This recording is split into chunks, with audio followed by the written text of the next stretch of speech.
Hello everyone, welcome to exam mentor. तो friends, कैसे हैं आप लोग?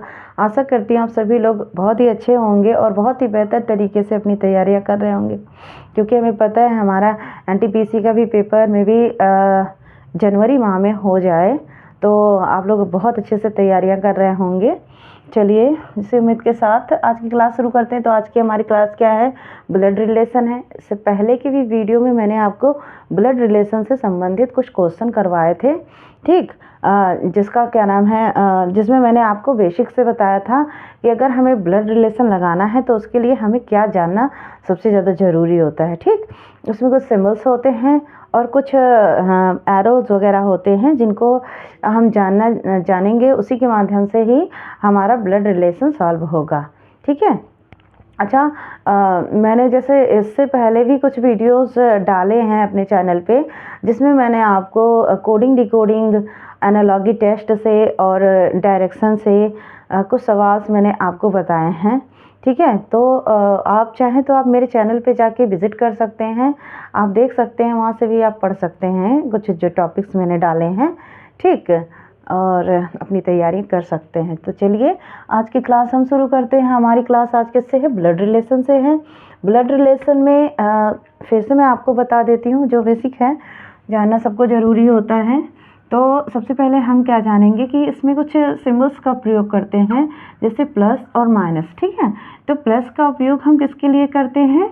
प्लस अगर हम पुरुष को दर्शा रहे हैं, पुरुष की बात कर रहे हैं, यानी मेल कैंडिडेट की बात कर रहे हैं, तो उसके लिए हम प्लस का यूज करेंगे। और अगर फीमेल की बात हो रही है, यानी महिला की बात हो रही है, तो वहाँ पे हम माइनस का यूज करेंगे। ठीक, ये समझ में आई बात? उसके बाद ये जानते हैं हम कि अगर हम मान लीजिए हमने क्वेश्चन में कह दिया कि ए भाई है बी का, ठीक है, ए बी का भाई है, तो हम ये जानेंगे कि ये जो ऐसे लगेगा कि ए बी का भाई है ना, तो ए की बात हो रही है ना, ए के बारे में कह रहा है कि ए जो है वो भाई है बी का, तो हम एरो हमेशा ए के साइड में लगाएंगे। ठीक है, जिसके बारे में बात कही जा रही है हम उसके बारे में, उसके साइड में एरो लगाते हैं। ठीक, और भाई कह रहा है यानी कि प्लस कह रहा है। अगर कह दे कि बी ए की बहन है ना, तो हम क्या करेंगे कि एरो जो है वो बी के तरफ होगा, और बहन का सिंबल हम जानते हैं कि हम बहन को माइनस से डिनोट करते हैं। ठीक है, तो ये इतनी बात समझ में आई। ठीक है, और इसके अलावा अगर कह दे कि ए बी बहनें हैं, ठीक है, ए बी बहनें हैं, यानी कि इसका फिर ऐसे हम एरो मतलब दोनों तरफ से उसका बनाएंगे। ठीक, अगर बहनें बोल दिया या भाई बोल दिया तो हम इस तरह बहन भी और भाई में भी सेम ही करेंगे। ठीक, इसके अलावा अगर एक पीढ़ी से दूसरे पीढ़ी की बात हो रही है, जैसे मान लीजिए कि ये हमारे जैसे ये हम हैं, मतलब मान लीजिए ये हमारी पीढ़ी है, तो हमारे ऊपर की पीढ़ी यानी हमारे माता की पीढ़ी, पिता की पीढ़ी, वो हमारा एरो तक ऊपर जाएगा। ठीक, अगर हमारे ऊपर की पीढ़ी के बारे में बात हो रही है, तो अगर उससे भी ऊपर की मान लीजिए कह रहा है कि ए की माँ कौन है? बी है। अच्छा, बी की माँ कौन है? सी है। तो ऐसे मतलब जब एक पीढ़ी से दूसरी पीढ़ी में जाना है और पीढ़ी ऊपर वाली पीढ़ी की बात हो रही है, तो हम एरो हमेशा ऊपर के साइड में ही लगाएंगे। ठीक है, इसके अलावा अगर कह दिया जाए कि ए की पुत्री डी है, ठीक है, ए की पुत्री डी है, तो हम नीचे एरो उसका नीचे करेंगे कि ये पुत्री के बारे में बात हो रही है। ठीक, भाई बहन आप समझिएगा कि अगर भाई भाई भाई है तो ऐसे, भाई बहन है तो ऐसे, मतलब ऐसे लगेगा, भाई भाई है, भाई बहन है, तो एरो मतलब दोनों साइड में लगेगा। मतलब ये समझ लीजिए अगर असमान जनरेशन को दर्शाया जा रहा है तो एरो हमेशा ऐसे लगेगा। ठीक, हॉरिजॉन्टल लगेगा। अगर हमारी पीढ़ी से ऊपर की या नीचे की पीढ़ी के बारे में बात हो रही है तो एरो हमेशा क्या होगा? लॉन्गिट्यूडनल यानी लंबवत लगेगा। ठीक, इतनी बात समझ में आई? तो चलिए आगे हम क्वेश्चन देखते हैं। इससे पहले इसको इरेज कर देते हैं। क्वेश्चन में क्या कह रहा है? तो हमारा क्वेश्चन क्या कह रहा है कि यदि ए पुत्र है क्यू का, ठीक है, क्या कह रहा है कि यदि ए पुत्र है क्यू का, है ना, तो कोई क्यू है, ठीक, यहाँ मान लीजिए क्यू है, और क्या कह रहा है कि ए पुत्र है ना, तो ए क्यू का पुत्र है, यानी नीचे, ऊपर से हमें नीचे वाली जनरेशन है ना, ये हमारा हो गया, ए हो गया क्यू का पुत्र। तो ये पुत्र हो रहा है ना कि ए क्या है? पुत्र है क्यू का, तो ए हमें पता चल गया कि क्या है? मेल है, तो हम मेल के लिए प्लस का चिन्ह लगा देंगे, या आप चाहें तो एम भी लिख सकते हैं, ठीक है। फीमेल में आप एफ लिख सकते हो, मेल में आप एम भी लिख सकते हो, ठीक। अब फिर आगे क्या कह रहा है, क्यू और वाई बहनें हैं। अब क्यू की बात हो रही है, क्यू और वाई क्या है, बहनें हैं, है ना। अब बहनें हैं यानी कि ये भी फीमेल होगी और ये भी फीमेल होगी। यहाँ से क्लियर हो गया ना, क्यू और वाई बहनें हैं, मतलब ये दोनों ही फीमेल होंगी, ठीक। और क्या है, रिलेशन इनका क्या है, ये बहन है, तो ये लिख लिया हमने। उसके बाद क्या कह रहा है कि वाई की माँ जेड है, ठीक। वाई की कोई माँ है जो कौन है, जेड है, ठीक। तो अब ये वाई की बात हो रही है और माँ की बात हो रही है, तो माँ हमेशा मतलब ऊंचे पद पे होंगी ना, तो ये समझ लीजिए यहाँ पे जेड हो गई, ठीक। ये वाई की माँ हो गई।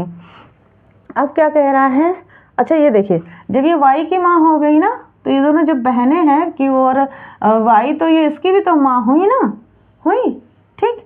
तो अब क्या कह रहा है कि पी पुत्र है जेड का, पी क्या है, पुत्र है जेड का। अब पी जेड का कोई पुत्र भी है, तो पुत्र है तो नीचे एरो लगेगा, और वो उसका क्या नाम है, पी है ना, वो पी है, और क्या है, पुत्र है यानी कि मेल, तो यहाँ पे मेल का सिंबल हमने लगा दिया, ठीक। अब क्या कह रहा है कि तो निम्नलिखित में से कौन सा कथन सही है। क्वेश्चन हमारा क्या है, निम्नलिखित में से कौन सा कथन सही है। अब क्या कह रहा है, ऑप्शन ए कह रहा है आपका पी और वाई बहनें हैं, एक का मामा पी है, एक का चाचा पी है, ठीक है।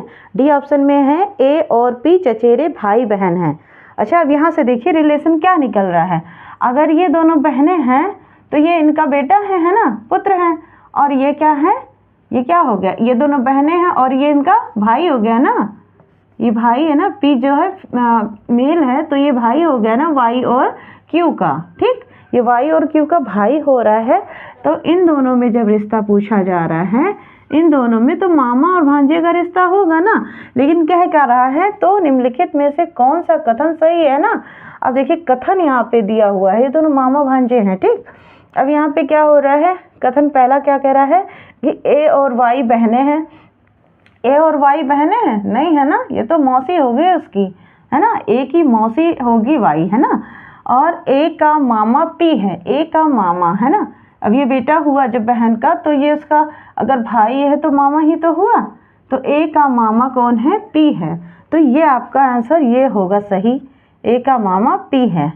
दूसरा क्या कह रहा है, ए का चाचा पी है, तो चाचा से कोई मतलब ही नहीं, जब ये दोनों बहनें हैं, उसका भाई है, तो ये भांजा ही होगा, है ना, भतीजा तो होगा नहीं। चलिए, तो ये हो गया इसका आंसर, यानी कि ए का मामा पी है, यही हमारा आंसर होगा, ठीक। समझ में आई बात, इतना हो गया। नेक्स्ट देखते हैं हम दूसरा क्वेश्चन अपना। हमारे दूसरे क्वेश्चन में क्या कह रहा है कि विनीत ने सूरज से कहा दिया तुम्हारी मौसी है, ठीक है। विनीत ने सूरज से कहा कि दिया तुम्हारी मौसी है और मेरी माँ भी तुम्हारी मौसी हैं, तथा रीमा मेरी बहन है, बताइए सूरज और रीमा का क्या संबंध है, ठीक है। ये क्वेश्चन आपका एसएससी में आया है 2002 में आई थिंक, ठीक है, ग्रेजुएशन वाले में आया है। तो इसमें क्या कह रहा है कि विनीता ने सूरज से कहा। अच्छा, मैं आपको एक चीज़ बताना चाहूँगी कि मैं ये क्वेश्चन कैसे सॉल्व करती हूँ। जब इस टाइप का क्वेश्चन रहता है ना, तो मैं क्या करती हूँ, मैं जैसे अपने आप को ही उस व्यक्ति के स्थान पे रख के सोचती हूँ, ठीक है। ये आप मौखिक भी लगा सकते हैं, एकदम ओरल, आपको पेन उठाने की ज़रूरत ही नहीं पड़ेगी, आप इसको समझने लगेंगे ना, ये आपका ओरल ही हो जाएगा, बस कुछ नहीं, बस सब कुछ आप अपने ऊपर लीजिए कि आप खुद को ही बेस मानिए और उसी के अकॉर्डिंग आप ये क्वेश्चन सॉल्व कीजिए, ठीक है। जैसे कह रहा है विनीत ने सूरज से कहा कि दिया तुम्हारी मौसी है। अब देखिए कोई एक पर्सन है जो सूरज नाम है जिसका है। अब सूरज को आप अपने आप को समझ लीजिए, क्योंकि विनीत कह रहा है, कह किससे रहा है, सूरज से कह रहा है, तो यानी मुझसे कह रहा है, अपने आप को आप सूरज मान लीजिए, ठीक, या आप अपने भाई को मान लीजिए, जो भी आप रिलेशन सही से समझ पाएँ, ठीक। तो जैसे कहा कि विनीत ने सूरज से कहा, यहाँ कोई सूरज है, ठीक है, सूरज। अब ये सूरज से क्या कह रहा है कि दिया तुम्हारी मौसी है। अब दिया मौसी है यानी कि ऊपर की पीढ़ी जा रही है, माँ और मौसी पिता सबकी पीढ़ी हमारी ऊपर की हो जाएगी, तो कौन हमारी मौसी है, सूरज की मौसी कौन है, दिया है, ठीक। तो दिया के बारे में बात हो रही है यहाँ पे। दिया क्या है? मौसी है सूरज की। ठीक, फिर क्या कह रहा है? और मेरी माँ भी तुम्हारी मौसी है। मेरी माँ भी तुम्हारी मौसी है, मतलब दिया तो है ही है, साथ में मेरी माँ भी। तो यहाँ पे मान लीजिए आप विनीत को बना लीजिए। ठीक, कौन आ गया यहाँ पे? विनीत आ गए। विनीत, अब विनीत भी क्या कह रहा है कि मेरी माँ, ये विनीत की माँ हो गई और ये विनीत की माँ भी तुम्हारी क्या है? मौसी है ना। तो ये मौसी हैं जब ये भी, तो ये दोनों बहनें हो गई ना आपस में। मेरी माँ भी मौसी और विद्या भी मौसी, तो ये दोनों सेम आपस में क्या हो गई? बहनें हो गई। ठीक है, तब क्या कह रहा आगे? तथा रीमा मेरी बहन है। अब रीमा की बात हो रही। रीमा विनीत है यहाँ पे, और विनीत की बहन कौन हो गई? रीमा। रीमा, ठीक है, ये इसकी क्या हो गई? विनीत की बहन हो गई। अब कह रहा है कि बताइए सूरज और रीमा का क्या संबंध है ना। सूरज और रीमा का क्या संबंध है ना। इन दोनों का संबंध पूछ रहा कि ये दोनों सूरज और रीमा एक दूसरे से किस प्रकार से जुड़े हुए हैं। तो देखिए, अब ये मान लीजिए ये बहनें हो गई दोनों, तो ये बहनों के बच्चे हो गए ना। ये सूरज हो गया, ये विनीत हो गए, और ये विनीत की बहन हो गई। मतलब ये दोनों क्या हुए? मौसेरे भाई बहन हुए ना। ये मौसी हुई, तो मौसी की लड़की क्या होगी?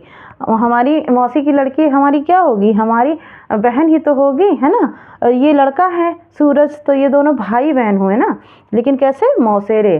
तो आंसर हमारा क्या हो जाएगा? मौसेरे भाई व बहन। ठीक है, ये हो गया हमारा आंसर। ठीक, तो ये हो गया, सॉल्व हो गया।